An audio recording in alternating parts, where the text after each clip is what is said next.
Series, a sequence of partial sums. This could be like the first or the second time I mentioned the word series, and in fact, in the previous video that I mentioned the word series, I shouldn't have done that. Even though the series seems to be like a new topic, but the idea behind the series is still sequence.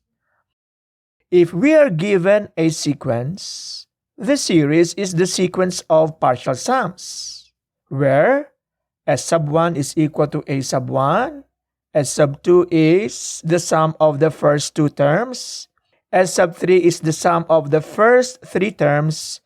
In general, S sub n is the sum of the first n terms. We have a more compact and more convenient way to write this series. This is summation, this is adding. And the more convenient way to write it is to use our sigma notation. You are familiar with this symbol. Sigma notation, how do you read it? The summation of A sub I ranges from 1 to n. So we had been doing this in fact, although we were not calling it series explicitly. We simply called it the sequence of partial sums. And we were interested to get the partial sums from our previous videos because we are investigating if the sequence has a sum. This is our notation for summation. Okay, so this is a convenient way to write it. S sub n, or the nth partial sum, is the summation of the terms of your sequence, where A sub I ranges from 1 to n. S sub n stands for the partial sum of the sequence. It stands for the sum of the first n terms of a sequence. But you must keep in mind that this sum is not the sum of the entire sequence. Because when you talk about the sequence is an infinite set. If we are aiming to get its sum, it would have to be the sum of the terms ranging from 1 to infinity. But this one is only up to n. So this is only a partial sum. You must remember this when we talk about the sum of a sequence, or when we talk about finding the sum of a sequence. The sum may or may not exist. For a geometric sequence, the sum exists when the absolute value of your common ratio is less than 1. What is that sum? Well, that sum is A sub 1 over 1 minus r. This is the sum of the entire geometric sequence, even though it's an infinite set, but still this is its sum, provided the absolute value of the common ratio is less than 1. Example 2.19, finding the indicated partial sum.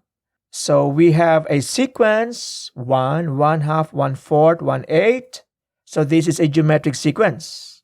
So can you tell what is the common ratio? 1/2 is the common ratio. But we are not interested to get this sum of the entire sequence. We were just being challenged to get the sum of the first 4 terms. S sub 4 is the sum of the first 4 terms. So you just get the sum. 1 plus 1/2 plus 1/4 plus 1/8. That is equal to 15 over 8.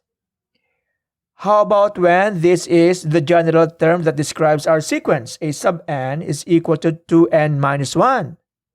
Get the sum of the first 5 terms. Can you tell the elements of this sequence? So you must first produce the first 5 terms of your sequence. So what is that? In summation notation, you must nurture in you the confidence to read and interpret notations. So the sum of the first 5 terms of this sequence can be written in this way.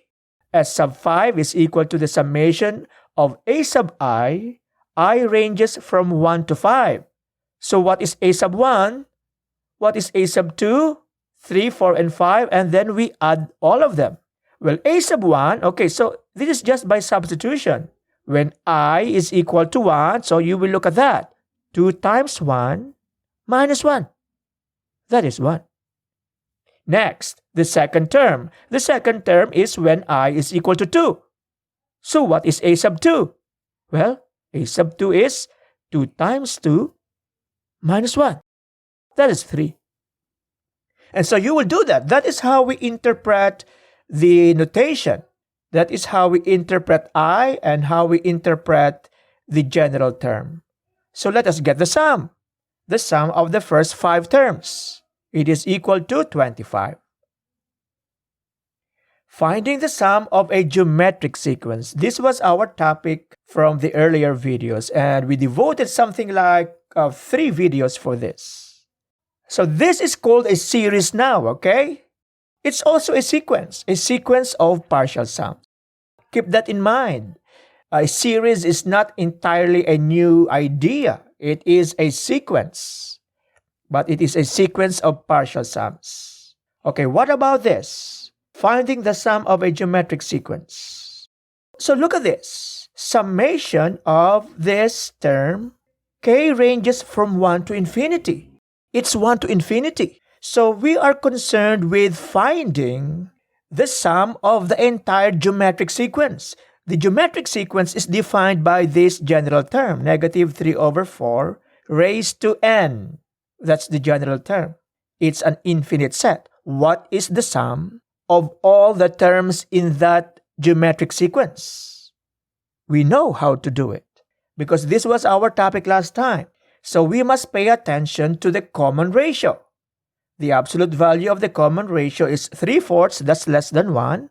Well, that is telling us this sequence has a sum.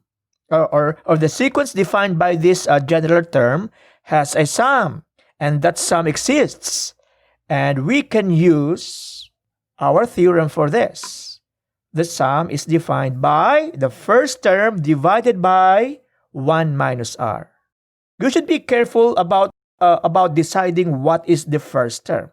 Because the first term is when k is equal to 1. So when k is equal to 1, you substitute k is equal to 1 there. So the first term is negative 3/4. Most students would just say the first term must be 1. No. The first term is when k is equal to 1, the first index. So a sub 1 is negative 3/4 divided by 1 minus r. So 1 plus 3/4. Okay, so be careful. Negative 3/4. Your denominator becomes 7 over 4. Negative 3/4 divided by 7 over 4 is the same as this one. Negative 3 over 4 times 4 over 7. So you cancel 4. The product is negative 3 over 7.